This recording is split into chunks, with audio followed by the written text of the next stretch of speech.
제 손에 들린 얇은 종이봉투 하나가 마치 1000톤의 바위처럼 무겁게 느껴졌던 적이 있으신가요? 손끝이 덜덜 떨려서 봉투 입구를 차마 열어볼 엄두조차 나지 않았습니다.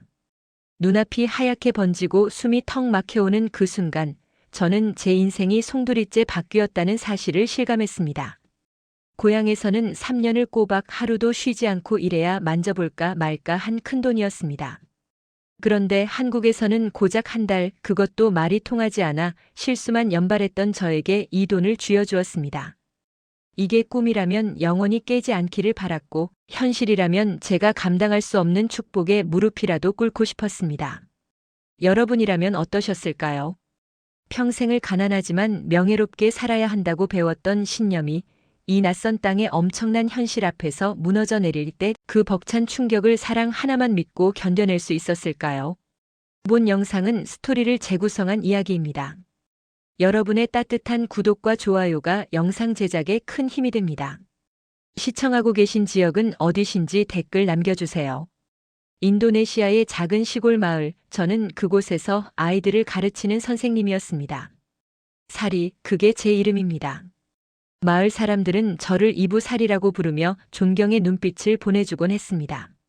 흙먼지가 날리는 낡은 교실이었지만 칠판에 흰 분필로 글씨를 써내려갈 때마다 반짝이는 아이들의 눈망울을 보는 것이 제 유일한 낙이었습니다. 하지만 존경이 밥을 먹여주지는 않았습니다. 한 달 내내 목이 터져라 수업을 하고 아이들의 숙제를 봐주고 학교의 잡무까지 도맡아 처리한 뒤 받는 월급은 한국 돈으로 환산하면 고작 10만 원 남짓이었습니다. 그마저도 제때 나오지 않아 밀리기 일쑤였죠. 시장에 나가 쌀을 사고 파묘 한 병을 사고 나면 남는 돈이 거의 없었습니다. 낡아서 구멍이 나기 직전인 신발을 기워 신으며 저는 스스로를 다독였습니다. 돈보다 중요한 것은 교육이라고, 아이들의 미래를 밝히는 이 일이 세상에서 가장 고귀한 일이라고 말이죠. 하지만 밤이 되면 허기진 배를 움켜쥐고 잠들어야 했고 아픈 어머니의 약값을 마련하기 위해 남몰래 이웃집의 허드렛 일을 도와야 했습니다. 가난은 자부심을 갉아먹는 좀벌레 같았습니다. 그러던 어느 날이었습니다. 우기가 시작되어 하늘이 뚫린 듯 비가 쏟아지던 날, 저는 학교 뒷산의 오솔길을 따라 집으로 돌아오고 있었습니다. 빗소리가 너무 커서 귀가 먹먹할 정도였는데 빗소리 사이로 둔탁한 파열음이 들렸습니다. 무언가 거대한 것이 미끄러지고 부딪히는 소리였습니다. 본능적으로 소리가 난 쪽으로 고개를 돌렸을 때 흙탕물이 흐르는 비탈길 아래에 쓰러진 오토바이 한 대가 보였습니다. 그리고 그 옆에 흙투성이가 된 채 신음조차 내지 못하고 쓰러져 있는 한 남자가 있었습니다. 다가가 보니 다리가 오토바이 잔해에 깔려 있었고 빗물에 씻겨 내려가는 피가 흙탕물을 붉게 물들이고 있었습니다. 그가 바로 지금의 제 남편 동훈 씨였습니다. 한국에서 온 여행객이었던 그는 길을 잘못 들어 험한 산길로 들어섰다가 사고를 당한 것이었습니다. 저는 그 순간 아무런 생각도 할 수 없었습니다. 그저 살려야겠다는 생각뿐이었습니다. 제 체구보다 훨씬 큰 남자를 끌어올리는 일은 불가능에 가까웠습니다. 진흙탕에 발이 푹푹 빠지고 손톱 밑으로 날카로운 돌조각이 파고들었지만 저는 이를 악물고 오토바이를 밀어냈습니다.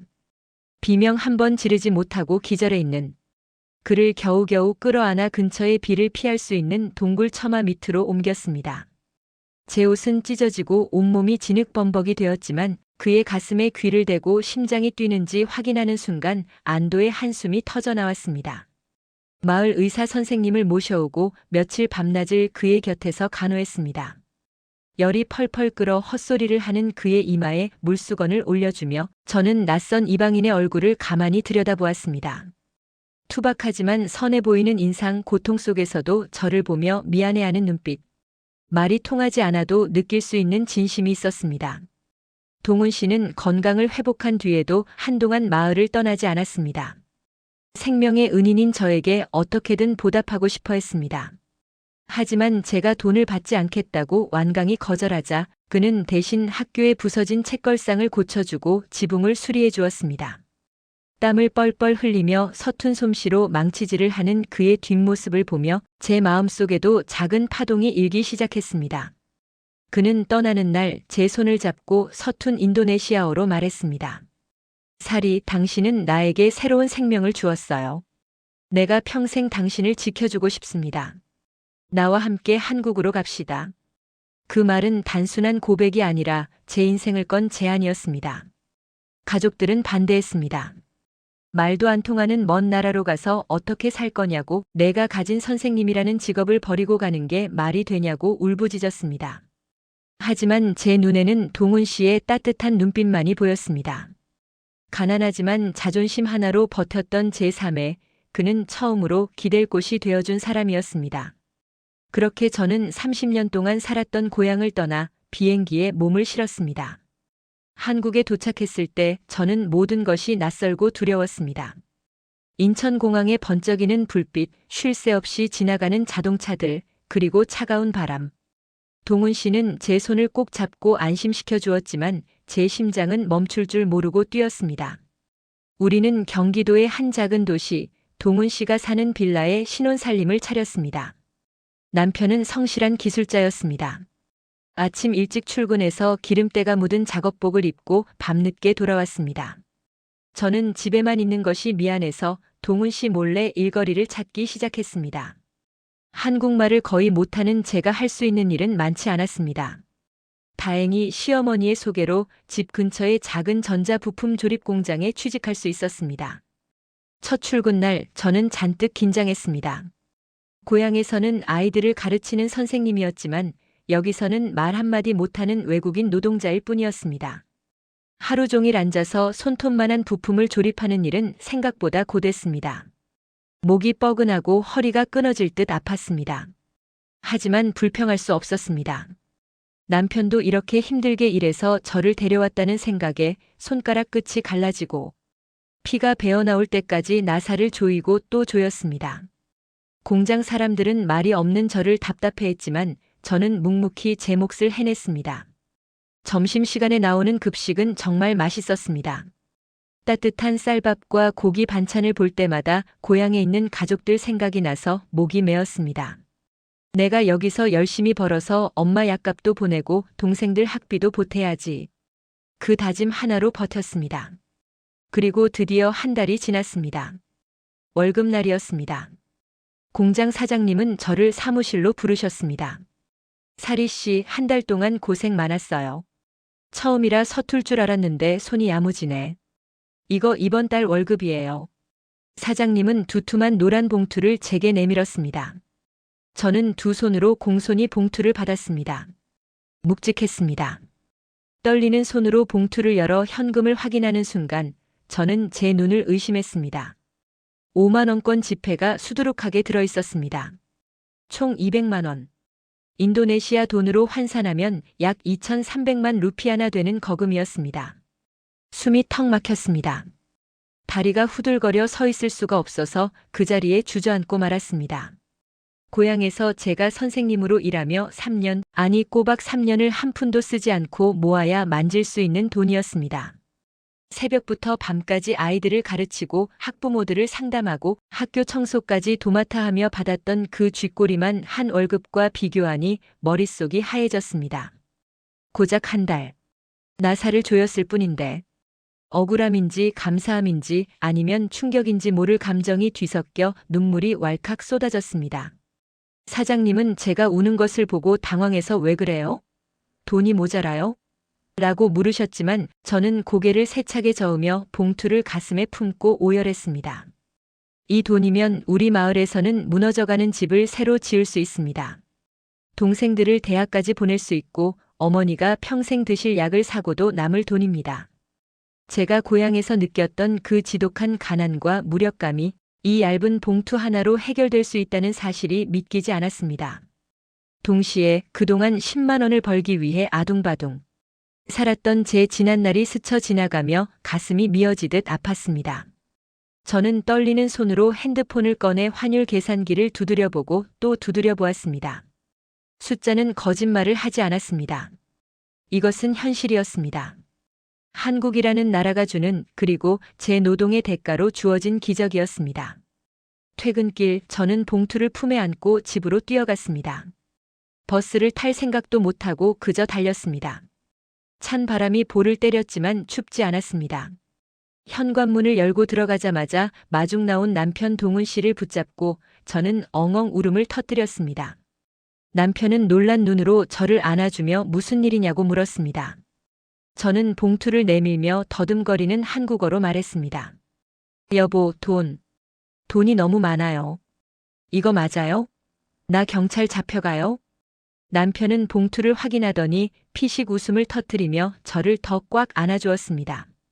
바보야, 이거 사리가 열심히 일해서 번 정당한 돈이야.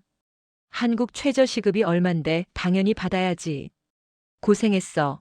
우리 마누라 진짜 고생했어. 남편의 따뜻한 목소리에 저는 긴장이 풀리며 그 자리에 쓰러지듯 안겼습니다. 그날 저녁 시어머니가 집에 오셨습니다. 제 퉁퉁 부은 눈을 보시고는 대번 상황을 짐작하신 듯 아무 말 없이 부엌으로 들어가셨습니다. 잠시 후 구수한 된장찌개 냄새와 고소한 생선 굽는 냄새가 집안을 가득 채웠습니다. 사리야, 밥 먹자. 우리 며느리 첫 월급 탔는데 내가 밥은 차려줘야지. 시어머니가 차려주신 밥상에는 제가 좋아하는 잡채와 불고기가 올라와 있었습니다.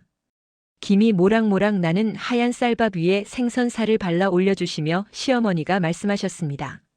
남의 나라 와서 고생이 많다. 돈 버는 게 쉽지 않지? 그래도 내가 이렇게 기특하게 해내니까 내가 다 고맙다. 투박하지만 따뜻한 시어머니의 손이 제 거친 손등을 쓰다듬어 주셨습니다. 그 손길이 고향에 있는 엄마의 손길과 너무나 닮아서 저는 밥을 먹다 말고 또다시 눈물을 훔쳤습니다. 한국의 밥상은 참 신기합니다. 단순히 배를 채우는 것이 아니라 마음의 허기까지 채워주는 힘이 있습니다. 시어머니가 숟가락에 얹어주신 김치 하나, 남편이 제 앞접시에 덜어준 고기 한 점에 담긴 정이 돈 때문에 놀라고 두려웠던 제 마음을 차분하게 녹여주었습니다. 저는 입안 가득 밥을 넣으며 다짐했습니다. 이 나라에서 이 따뜻한 사람들 곁에서라면 내가 더 강해질 수 있겠구나. 비록 말은 서툴고 문화는 낯설지만 내 땀방울을 귀하게 여겨주는 이 땅에서라면 우리 가족의 미래를 다시 쓸 수 있겠구나 하고 말입니다. 창문 밖으로 보이는 한국의 밤거리는 여전히 화려하고 바쁘게 돌아가고 있었지만 더 이상 두렵지 않았습니다. 제 품에는 남편과 시어머니의 사랑이 그리고 내 힘으로 일궈낸 첫 결실이 단단하게 자리 잡고 있었으니까요. 이제 시작이었습니다.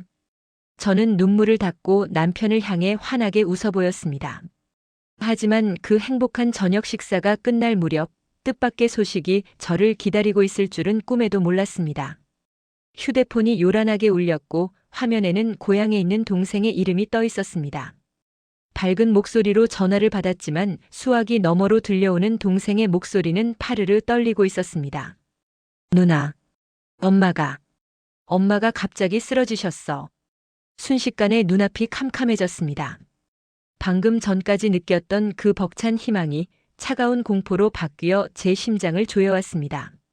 손에 쥐고 있던 숟가락이 바닥으로 떨어지며 쨍그랑 날카로운 소리를 냈습니다. 남편과 시어머니가 놀란 눈으로 저를 쳐다보았습니다. 저는 아무 말도 할 수 없었습니다. 그저 멍하니 허공을 응시할 뿐이었습니다. 한국에서의 첫 월급, 그 기적 같은 돈이 제 손에 들어왔는데 운명은 왜 저에게 온전한 기쁨을 허락하지 않는 걸까요? 저는 떨리는 입술을 깨물며 생각했습니다. 이제 내가 무엇을 해야 하는지, 이 낯선 땅에서 내가 할 수 있는 일이 무엇인지. 창밖에는 다시 비가 내리기 시작했습니다. 동훈 씨를 처음 만났던 그날처럼 세찬 빗줄기가 유리창을 때리고 있었습니다. 하지만 이번에는 혼자가 아니었습니다. 제 곁에는 걱정스러운 눈빛으로 저를 바라보는 남편이 있었고 제 손을 꼭 잡아주는 시어머니가 계셨습니다. 저는 깊은 숨을 들이마셨습니다. 이것은 끝이 아니라 또 다른 시작일 뿐이라고 스스로에게 최면을 걸었습니다. 한국이라는 거대한 파도 속에서 작은 조각배 같던 제 인생이 비로소 방향을 잡아가고 있었습니다. 비록 그 항해의 시작이 눈물과 충격으로 얼룩졌을지라도 저는 노를 놓지 않을 것입니다. 사랑하는 사람들을 지키기 위해서라면 저는 기꺼이 이 거친 파도를 넘을 준비가 되어 있었습니다. 제 통장에 찍힌 그 숫자들은 단순한 돈이 아니라 제 가족을 지킬 갑옷이자 무기였으니까요. 저는 천천히, 아주 천천히 다시 숟가락을 집어들었습니다. 살아야 했습니다. 그리고 살아내야 했습니다. 이 기적 같은 나라에서 기적 같은 사람들과 함께 어머니가 쓰러지셨다는 소식을 들은 그날 밤 저는 한숨도 잘 수가 없었습니다. 천장을 바라보고 누워 있었지만 눈앞에는 고향. 집의 낡은 대나무 침대에 힘없이 누워 계실 어머니의 모습만이 아른거렸습니다. 덥고 습한 공기, 제대로 된 약조차 구하기 힘든 열악한 환경, 그리고 그 곁에서 발을 동동 구르고 있을 어린 동생들의 울음소리가 귓가에 환청처럼 윙윙거렸습니다. 옆에서 곤히 잠든 남편 동훈 씨의 숨소리가 규칙적으로 들려왔지만 제 가슴 속에서는 천둥이 치고 비바람이 몰아치고 있었습니다. 겨우 200만 원. 한국에서는 한 달 월급이지만 고향에서는 어머니의 목숨을 구할 수 있는 생명줄이었습니다. 저는 어둠 속에서 주먹을 꽉 쥐었습니다. 손톱이 손바닥을 파고드는 알싸한 통증이 느껴졌지만 그 통증이 오히려 정신을 번쩍 들게 했습니다. 울고만 있을 시간이 없었습니다. 슬퍼할 시간도 사치였습니다. 저는 돈을 벌어야 했습니다. 더 많이, 더 빨리 벌어야만 했습니다. 그래야 어머니를 살릴 수 있었습니다. 다음 날 아침 저는 누구보다 일찍 눈을 떴습니다. 알람이 울리기도 전에 몸이 먼저 반응했습니다. 아직 해가 뜨지 않아 푸르스름한 새벽 공기가 창틈으로 스며들어왔습니다. 남편이 깰까봐 조심조심 이불을 걷어내고 부엌으로 나갔습니다. 찬물로 세수를 하며 거울을 들여다보았습니다. 퉁퉁 부은 눈과 푸석한 피부가 낯설게 느껴졌지만 저는 거울 속의 저에게 매몰차게 속삭였습니다. 살이, 넌 약하지 않아. 넌 할 수 있어. 엄마를 생각해. 그 다짐은 마치 주문과도 같았습니다. 아침밥을 지을 시간조차 아까웠지만 빈속으로 일하면 버틸 수 없다는 것을 알기에 억지로 밥을 물에 말아 삼켰습니다. 밥알이 모래알처럼 까슬거려서 목구멍을 넘어갈 때마다 턱턱 걸리는 느낌이었지만 꾸역꾸역 위장으로 밀어넣었습니다. 공장에 도착하자마자 저는 작업 반장님을 찾아갔습니다. 아직 출근 도장을 찍는 직원들도 별로 없는 이른 시간이었습니다. 반장님은 커피를 마시다가 저를 보고 깜짝 놀란 표정을 지으셨습니다. 저는 서툰 한국어로 하지만 그 어느 때보다 간절한 눈빛으로 말했습니다. 반장님, 저 일 더 하고 싶어요. 잔업, 특근, 야근 다 할 수 있어요. 주말에도 일할 수 있어요. 제발 일 더 주세요. 반장님은 제 말을 듣고 난처한 듯 머리를 극적였습니다. 아니, 사리 씨. 지금도 충분히 열심히 하고 있는데 뭘 더 하려고 그래? 몸 상해. 천천히 해. 하지만 저는 물러설 수 없었습니다. 반장님의 옷자락을 붙잡고 사정했습니다. 돈 필요해요. 엄마 아파요. 병원비. 많이 필요해요. 제발요. 제 눈에 고인 눈물을 보셨는지 아니면 제 절박함이 통했는지 반장님은 한숨을 푹 쉬며 고개를 끄덕이셨습니다. 알았어, 알았어. 마침 물량이 밀려서 사람 더 필요하긴 했는데. 그래도 너무 무리하지는 마.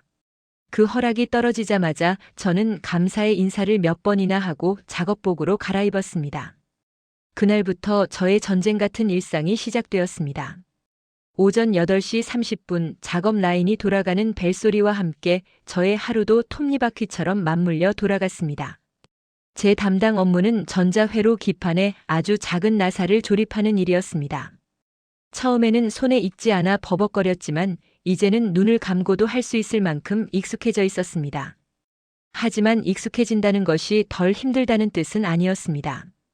의자에 앉아 하루 종일 고개를 숙이고 현미경 같은 확대경을 들여다보며 손톱보다 작은 부품을 핀셋으로 집어 올리는 일은 엄청난 집중력을 요구했습니다. 윙 마이너스 전동 드라이버가 돌아가는 소리가 귓가를 때리고 남 냄새와 기계유 냄새가 코를 찔렀습니다. 오전 10시가 지나면 목덜미가 뻐근해지기 시작합니다. 마치 무거운 돌덩이를 어깨에 얹어놓은 것처럼 근육이 뭉치고 딱딱하게 굳어갑니다. 하지만 저는 고개를 들 수 없었습니다. 제가 잠시라도 손을 멈추면 라인 전체가 밀리고 옆 사람에게 피해가 간다는 것을 알기 때문입니다. 무엇보다 제 손이 멈추면 어머니의 약값이 줄어든다는 강박관념이 저를 채찍질했습니다. 점심시간이 되어 식당으로 달려가 밥을 먹을 때도 저는 시계만 쳐다보았습니다.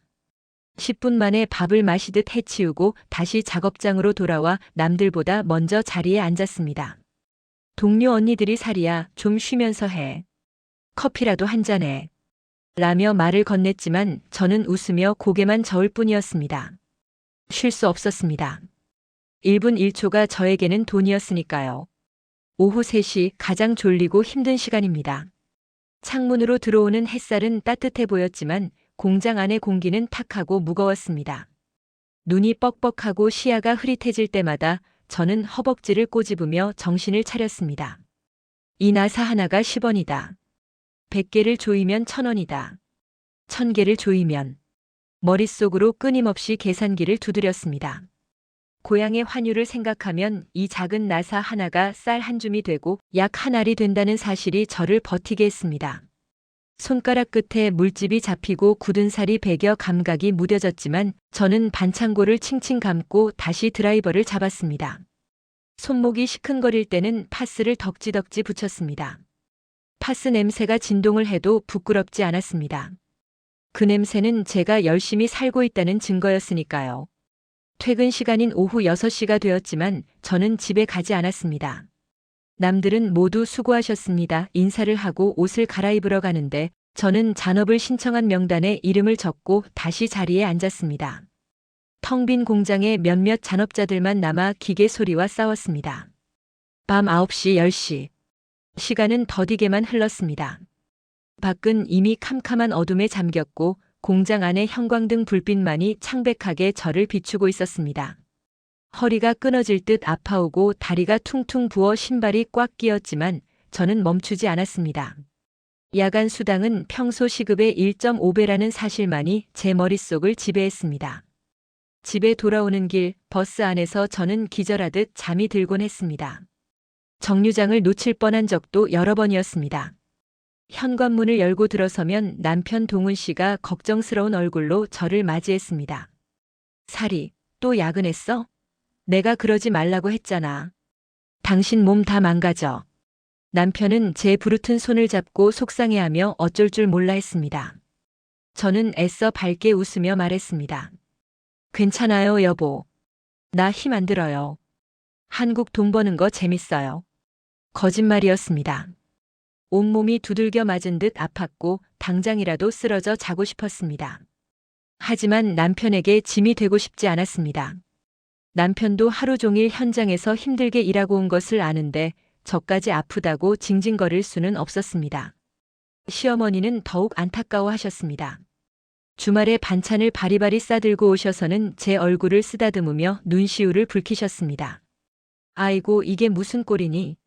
얼굴이 반쪽이 됐다. 눈밑이 퀭한 게 꼭 며칠 굶은 사람 같다. 돈도 좋지만 사람이 먼저 살아야지. 제발 좀 쉬엄쉬엄 해라. 시어머니는 제가 좋아하는 닭백숙을 푹 고아주시며 숟가락 위에 고기를 얹어주셨습니다. 이거 먹고 힘내라. 내 새끼 불쌍해서 어쩌나. 시어머니의 따뜻한 사랑이 고마워서 눈물이 핑 돌았지만 저는 그 사랑에 보답하기 위해서라도 더 열심히 일해야 한다고 생각했습니다. 시어머니가 가시고 나면 저는 몰래 인터넷으로 주말 아르바이트 자리를 찾았습니다. 공장이 쉬는 일요일에도 쉴 수가 없었기 때문입니다. 결국 저는 일요일마다 집 근처의 큰 고깃집에서 불판을 닦는 아르바이트를 시작했습니다. 남편에게는 친구를 만나러 간다고 한국어 공부 모임에 간다고 거짓말을 했습니다. 고깃집 일은 공장 일과는 또 다른 차원의 고통이었습니다. 손님들이 먹고 난 기름진 불판을 수세미로 벅벅 문질러 닦는 일은 엄청난 체력을 요구했습니다. 뜨거운 물에 손을 담그고 독한 세제를 쓰다 보니 손바닥 껍질이 벗겨지고 빨갛게 일어났습니다. 숯불 연기와 고기 냄새, 그리고 음식물. 쓰레기 냄새가 뒤섞인 주방 구석에서 저는 땀을 비오듯 흘리며 불판과 씨름했습니다. 아줌마, 여기 불판 더 가져와요. 홀에서 들려오는 재촉 소리에 저는 무거운 불판 더미를 들고 뛰어다녔습니다. 다리가 후들거리고 어지러웠지만 일당 10만 원을 바로 현금으로 받을 수 있다는 매력 때문에 그만둘 수 없었습니다. 그렇게 한 달, 2달. 시간이 어떻게 흘러가는지 모를 정도로 치열하게 살았습니다. 제 통장에는 차곡차곡 돈이 쌓여갔고 그 돈은 곧바로 인도네시아로 송금되었습니다. 동생에게서 누나 덕분에 엄마가 큰 병원에서 수술을 받으셨어. 의사 선생님이 조금만 늦었어도 위험했다고 했어. 정말 고마워, 누나.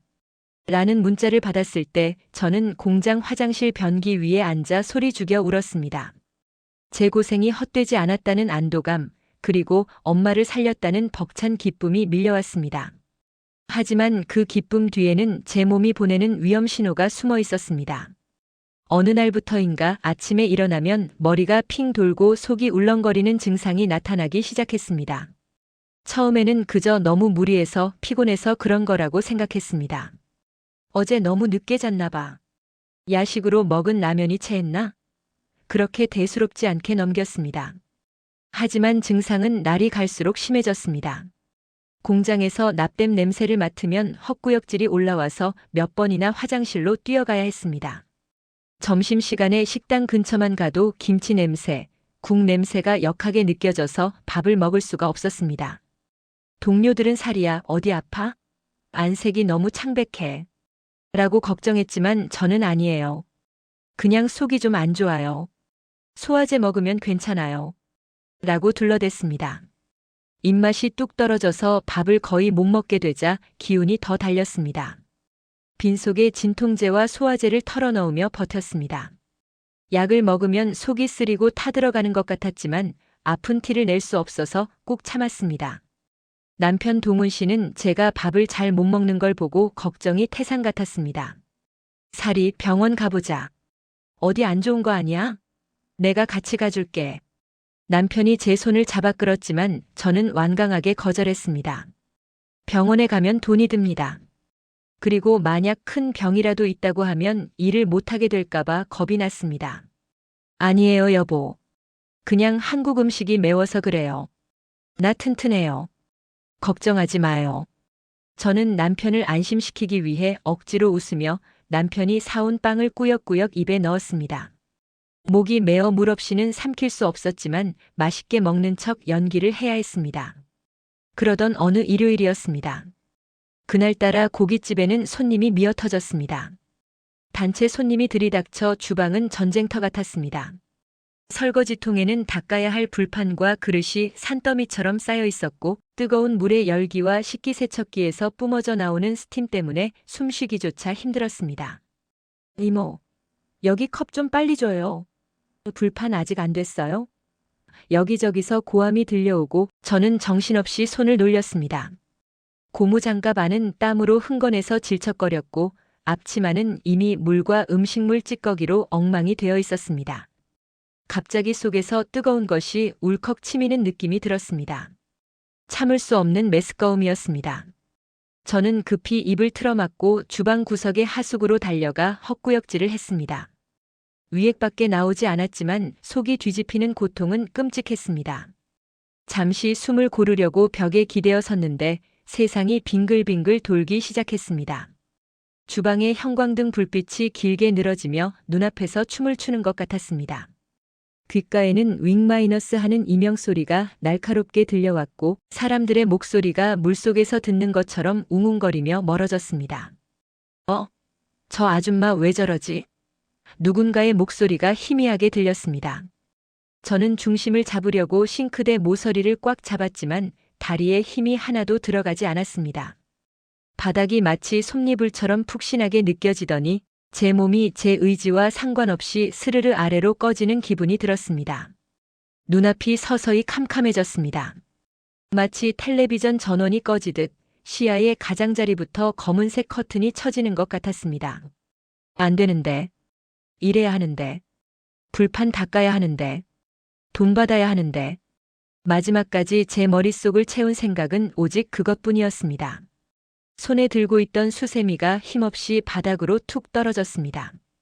그리고 제 몸도 허공을 가르며 기울어졌습니다. 차가운 타일 바닥이 제 뺨에 닿는 느낌이 났습니다. 누군가 사람 쓰러졌다. 빨리 119 불러. 라고 다급하게 외치는 소리가 들렸지만 그 소리마저 점점 아득해져 갔습니다. 눈을 뜨고 싶었지만 눈꺼풀이 천근 만근 무거워 들어올릴 수가 없었습니다. 멀리서 들려오는 사이렌 소리 같은 환청을 들으며 저는 끈을 놓친 인형처럼 깊은 어둠 속으로 완전히 잠겨들었습니다. 그렇게 제 의식의 끈은 뚝 끊어지고 말았습니다. 소독약 냄새가 코끝을 찌르는 차가운 공기 속에서 저는 천천히 눈을 떴습니다. 눈꺼풀이 1000톤의 바위라도 올려놓은 듯 무거워서 처음에는 아주 가느다란 실눈밖에 뜰 수 없었습니다.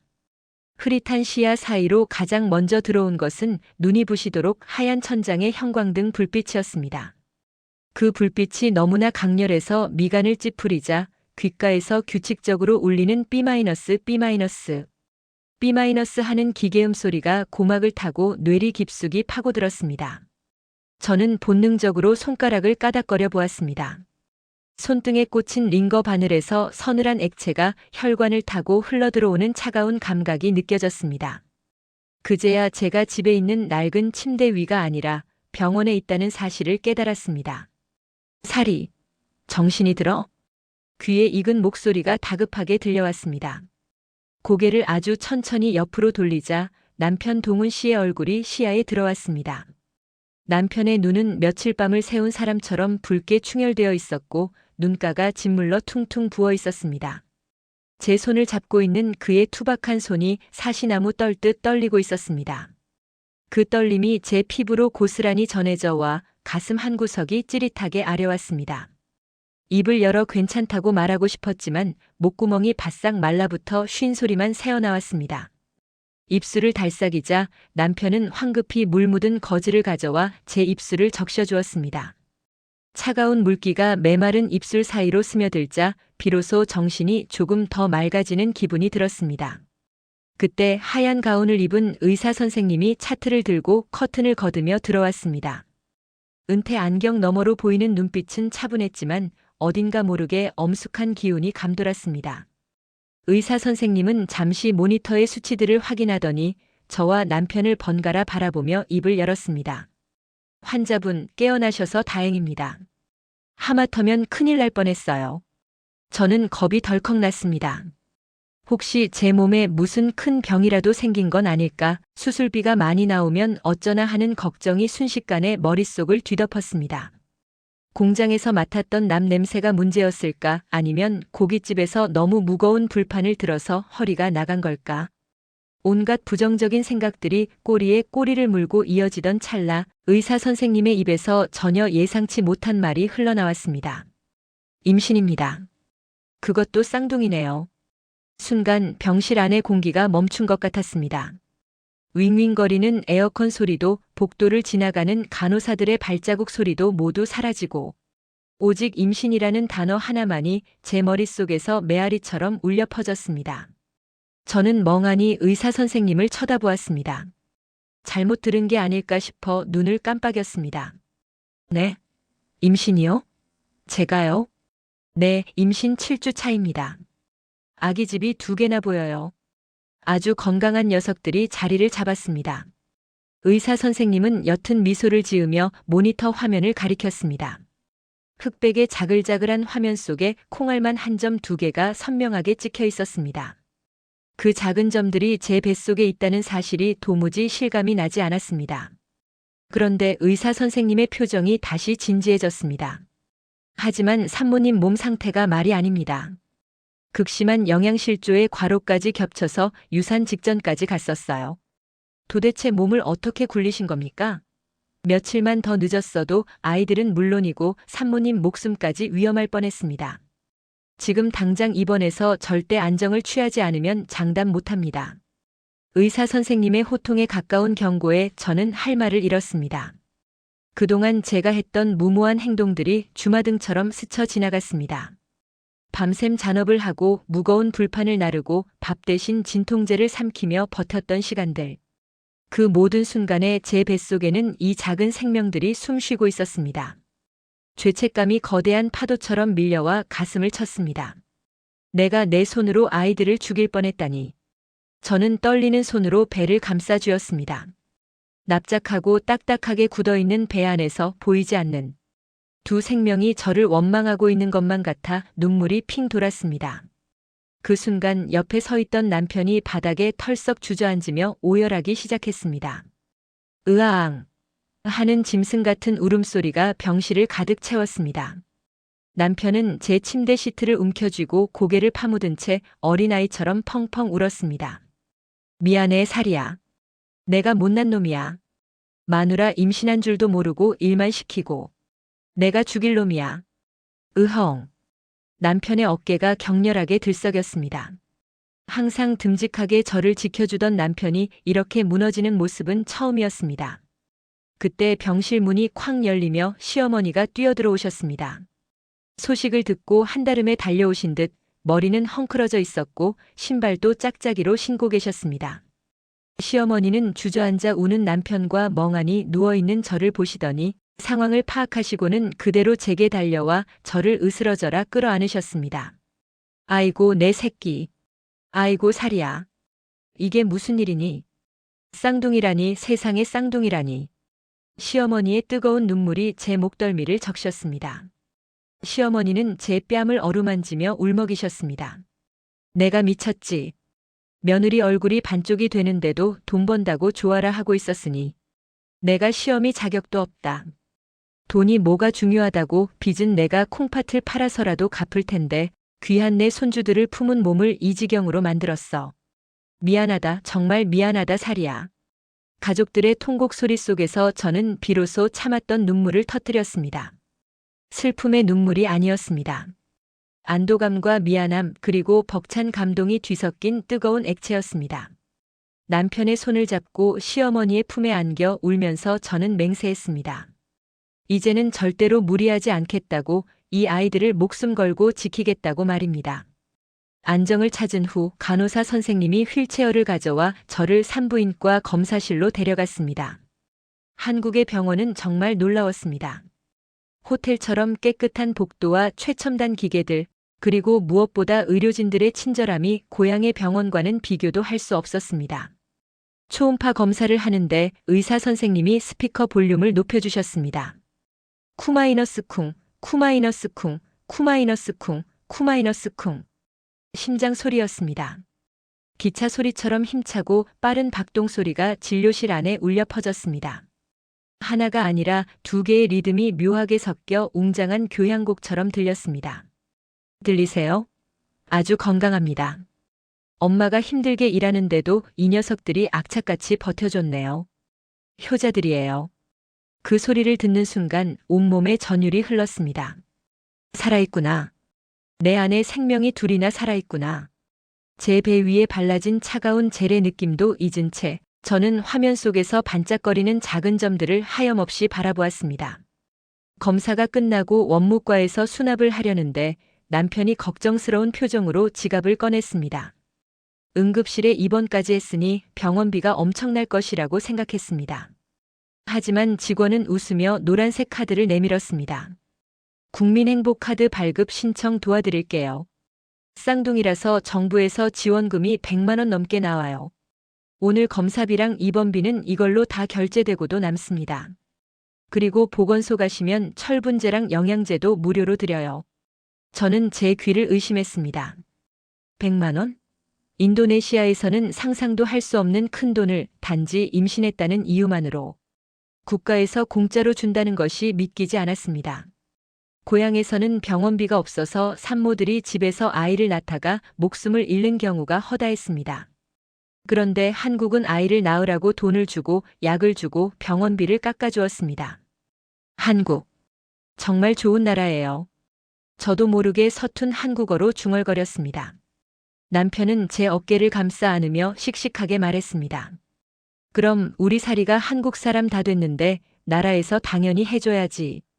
이제 돈 걱정은 하지 마. 내가 투잡, 아니 쓰리잡을 뛰어서라도 너랑 애들은 굶기지 않을 테니까.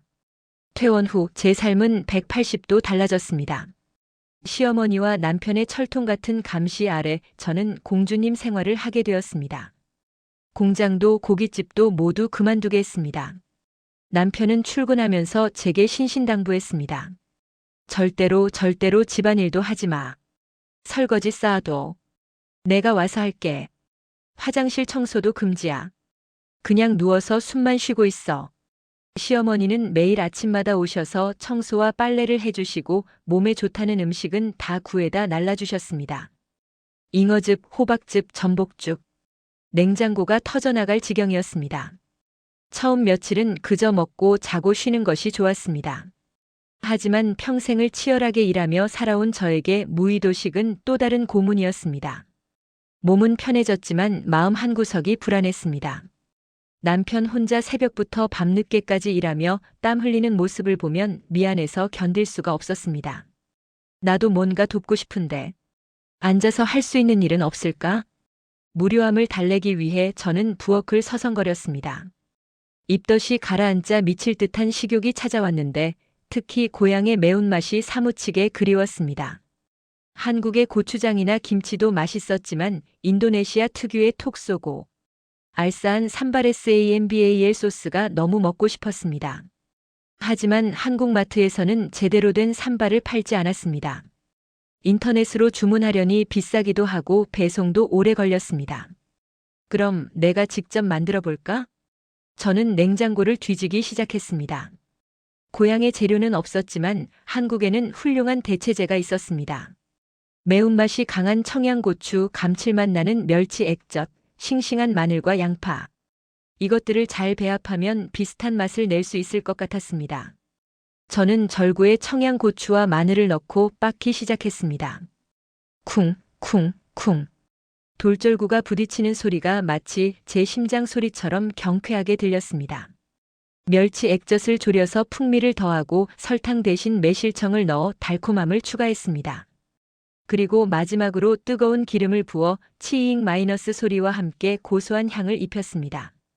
매콤하면서도 짭짤하고 뒤끝에 살짝 단맛이 도는 한국식 산발이 완성되었습니다. 숟가락으로 살짝 찍어 맛을 보는 순간 입안 가득 고향의 풍경이 펼쳐지는 것 같았습니다. 맛있다. 저도 모르게 탄성이 터져나왔습니다. 그날 저녁 저는 상추쌈에 쌈장 대신 제가 만든 산발 소스를 내놓았습니다. 남편과 시어머니는 처음 보는 붉은 소스에 고개를 갸웃거렸습니다. 사리야, 이건 뭐니? 고추장이냐? 아니요, 어머니. 인도네시아 소스인데 제가 한국 재료로 만들었어요. 한번 드셔보세요. 시어머니는 반신반의하며 상추에 삼겹살을 올리고 산발 소스를 듬뿍 찍어 입에 넣으셨습니다. 오물오물 씹으시던 시어머니의 눈이 번쩍 뜨였습니다. 어머, 이거 뭐냐? 맵싼 게 입맛이 확 도네.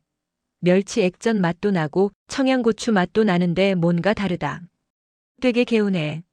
남편도 한 입 먹어보더니 엄지를 치켜 세웠습니다. 와, 진짜 맛있다. 이거 삼겹살이랑 완전 찰떡궁합인데? 느끼한 맛을 싹 잡아줘. 살이 너 요리 천재 아니야? 가족들의 칭찬에 어깨가 으쓱해졌습니다. 그런데 진짜 사건은 며칠 뒤에 터졌습니다. 시어머니가 친구분들과 경로당에서 점심을 드신다고 제 산발 소스를 조금 덜어 가셨는데 저녁에 빈통을 들고 오셔서는 흥분해서 말씀하셨습니다. 사리야, 난리가 났다. 난리가 났어. 할매들이 이거 뭐냐고 밥도둑이라고 서로 싸가겠다고 난리도 아니었어. 옆집 김씨 할머니는 돈 줄 테니까 한 통만 만들어 달라고 사정하더라. 정말요? 입에 맞으셨다니 다행이에요.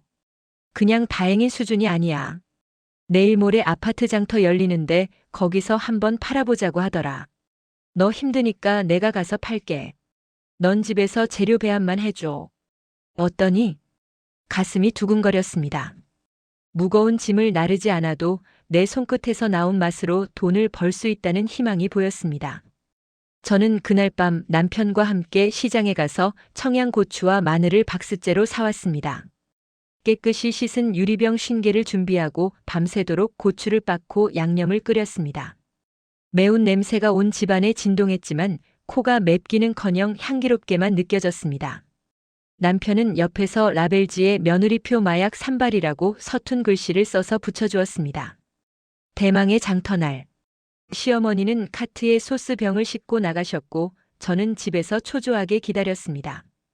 과연 한국 사람들이 돈을 주고 사 먹을까? 그냥 공짜니까 맛있다고 한 거 아닐까? 불안한 마음에 손톱만 물어뜯고 있었습니다.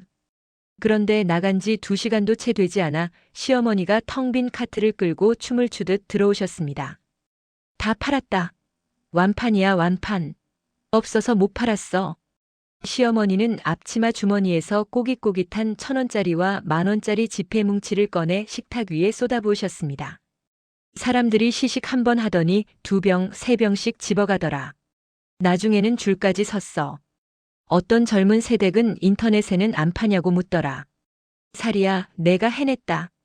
식탁 위에 수북이 쌓인 지폐들을 보며 저는 멍해졌습니다. 공장에서 손가락이 부르트도록 나사를 조여야 받을 수 있었던 돈이 제가 즐겁게 만든 요리로 순식간에 벌린 것입니다. 그때 제 휴대폰이 띠링 마이너스 하고 울렸습니다. 지역 맘카페에 가입해 두었던 알림이었습니다. 제목 오늘 장터에서 산 빨간 소스 대박이네요. 혹시 만드신 분 연락처 아시는 분? 게시글을 클릭하자 댓글이 수십 개가 달려 있었습니다. 저도 샀어요. 삼겹살이랑 먹으니까 미쳤어요. 어디서 또 살 수 있나요? 공구 공동구매 진행해 주세요. 심장이 터질 듯이 뛰기 시작했습니다. 이것은 단순한 용돈벌이가 아니었습니다. 어쩌면 이것이 우리 가족의 운명을 바꿔놓을 수도 있겠다는 강한 예감이 들었습니다. 저는 떨리는 손으로 남편을 바라보았습니다. 남편의 눈에서도 저와 똑같은 희망의 불꽃이 타오르고 있었습니다. 저는 천천히 하지만 단단한 목소리로 말했습니다. 여보, 우리 이거 제대로 한번 해봐요. 그 순간 거실 창문으로 쏟아져 들어오는 오후의 햇살이 식탁 위의 지폐들과 붉은 산발, 소스병을 황금빛으로 비추고 있었습니다. 이제 더 이상 저는 불쌍한 외국인 노동자가 아니었습니다. 제 안의 재능이 그리고 2아이가 가져다준 행운이 비로소 꽃을 피우기 시작한 것입니다. 띠링, 띠링, 띠링. 제 스마트폰이 쉴 새 없이 울어대기 시작했습니다. 처음에는 고장 난 줄 알았습니다. 하지만 그것은 고장이 아니라 제 인생이 송두리째 바뀌고 있다는 기적의 알림 소리였습니다. 맘카페에 올렸던 소스 판매 글이 그야말로 대박을 터뜨린 것이었습니다. 입맛 없는 임산부인데 이 소스 먹고 밥 2공기 비웠어요. 남편이 삼겹살 먹을 때마다 이것만 찾아요. 라는 후기가 쏟아지면서 주문이 폭주하기 시작했습니다. 거실 한쪽 구석에서 시작했던 소스 만들기는 이제 주방 전체를 점령했고 급기야 남편 동훈 씨가 퇴근 후 옷도 갈아입지 못한 채 택배 상자를 접어야 할 지경에 이르렀습니다. 우리는 거실 가득 쌓인 스티로폼 박스와 아이스팩 사이에서 서로를 마주보며 허탈한 웃음을 터뜨렸습니다. 몸은 천근만근 무거웠지만 통장에 찍히는 숫자가 올라가는 속도는 그 피로를 잊게 만들 만큼 짜릿했습니다. 주물량을 감당할 수 없게 되자 시어머니가 중대한 결단을 내리셨습니다. 얘들아, 이대로는 안 되겠다. 우리 제대로 판을 벌려보자. 시어머니는 평생 모으신 쌈짓돈을 털어 집 근처의 작은 상가 건물을 임대하셨습니다.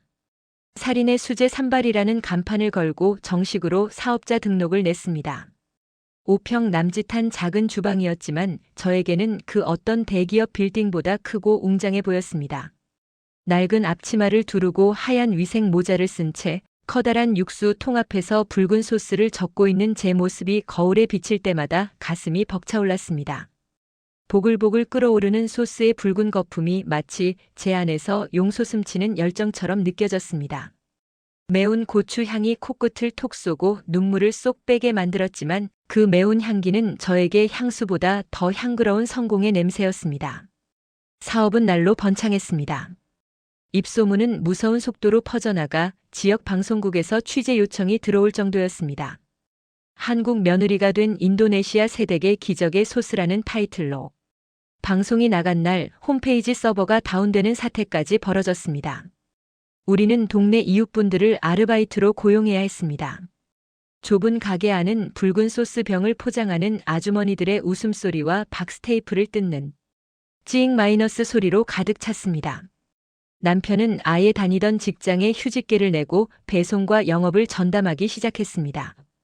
트럭 가득 실린 택배 상자를 보며 남편이 땀을 훔치며 말했습니다. 살이야, 내가 우리 집안을 일으켰다.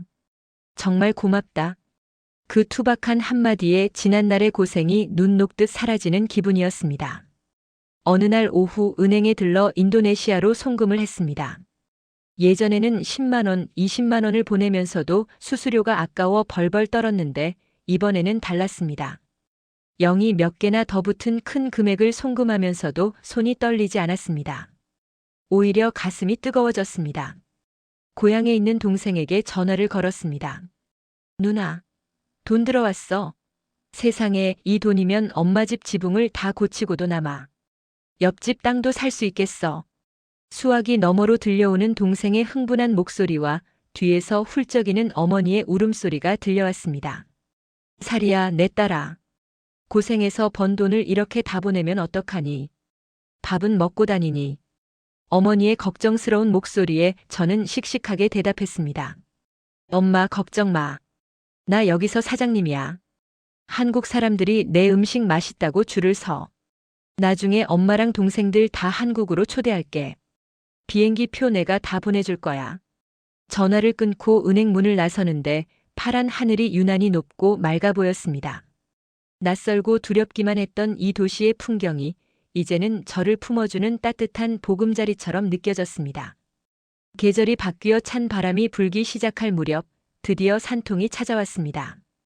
새벽녘 배가 뭉치고 허리가 끊어질 듯한 통증에 잠에서 깼습니다. 여보, 아기, 나올 것 같아요.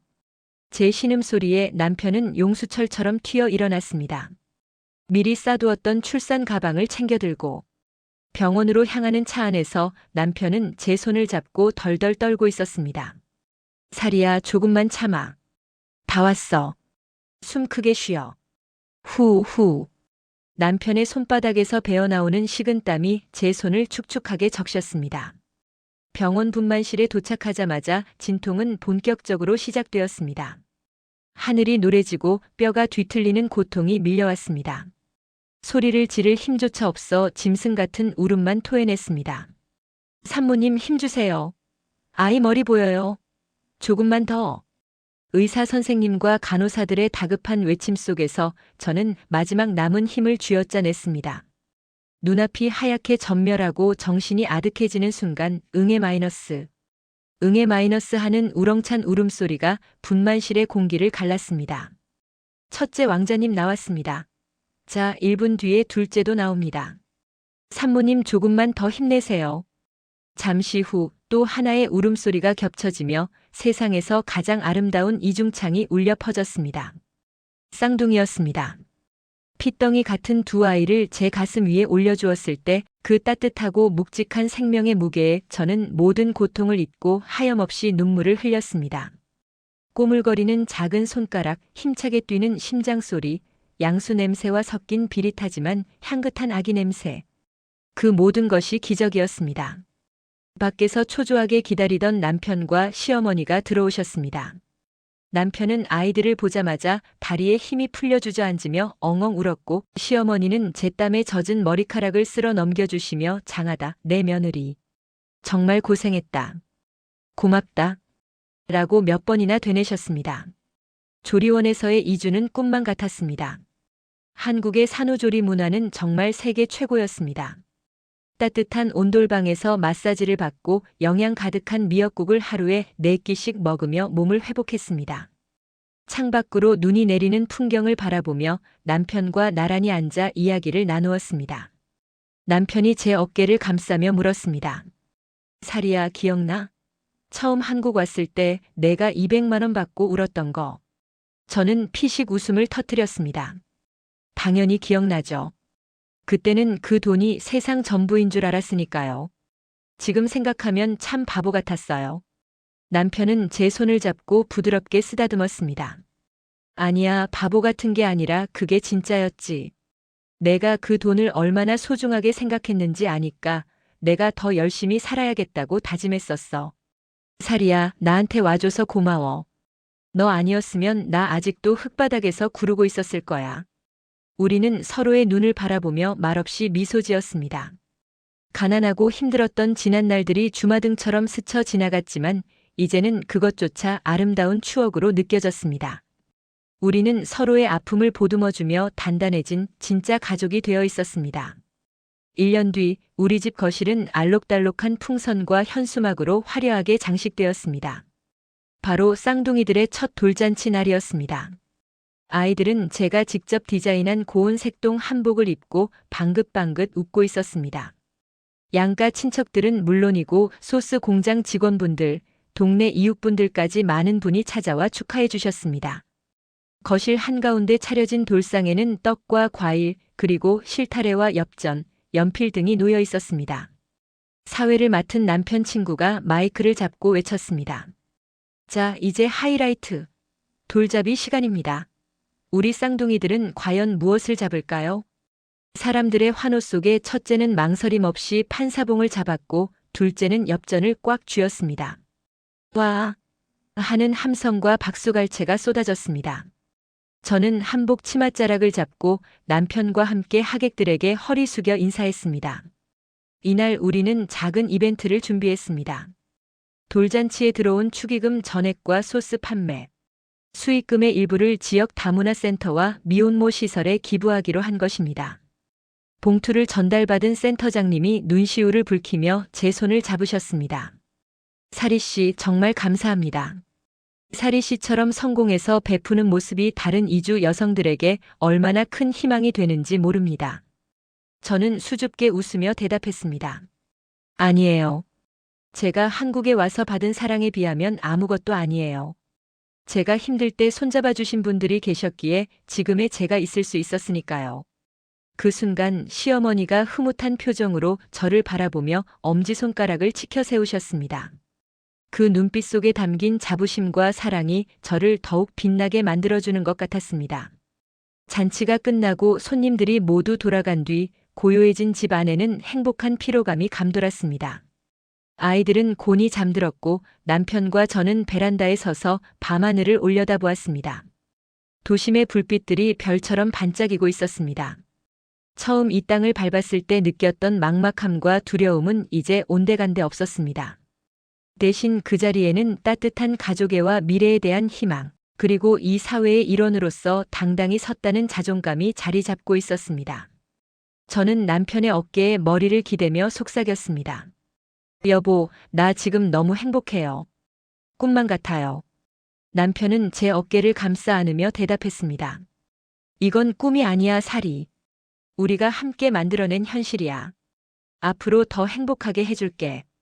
사랑해. 차가운 밤 공기조차 달콤하게 느껴지는 밤이었습니다.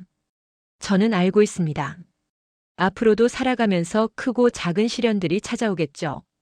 때로는 넘어지고 때로는 눈물 흘릴 날도 있을 것입니다. 하지만 두렵지 않습니다. 제 곁에는 언제나 저를 믿어주는 든든한 남편과 저를 딸처럼 아껴주는 시어머니, 그리고 세상 무엇과도 바꿀 수 없는 소중한 두 아이가 있으니까요.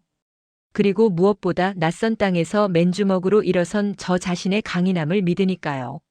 한국이라는 낯선 땅은 이제 저에게 제2의 고향이 아니라 진짜 나의 집이 되었습니다. 이곳에서 저는 계속해서 저만의 매콤하고 달콤한 인생 레시피를 만들어 나갈 것입니다. 저의 이야기는 여기까지입니다. 가난한 시골 마을의 선생님에서 한국의 며느리로, 그리고 두 아이의 엄마이자 당당한 사장님이 되기까지의 긴 여정을 들어주셔서 감사합니다. 비록 언어와 문화는 다르지만 사랑과 진심은 국경을 넘어 통한다는 것을 여러분께 꼭 전해드리고 싶었습니다. 혹시 지금 힘든 시기를 겪고 계신 분이 있다면 제 이야기가 작은 위로와 희망이 되었으면 좋겠습니다. 포기하지 않고 진심을 다해 살아가다 보면 언젠가는 반드시 기적 같은 순간이 찾아올 테니까요. 저에게 찾아온 이 봄날의 햇살처럼 말입니다. 재밌게 보셨다면 구독과 좋아요 꼭 눌러주세요. 여러분의 응원과 댓글이 모여 더 따뜻한 세상을 만듭니다. 다음 시간에도 감동적인 이야기로 찾아오겠습니다.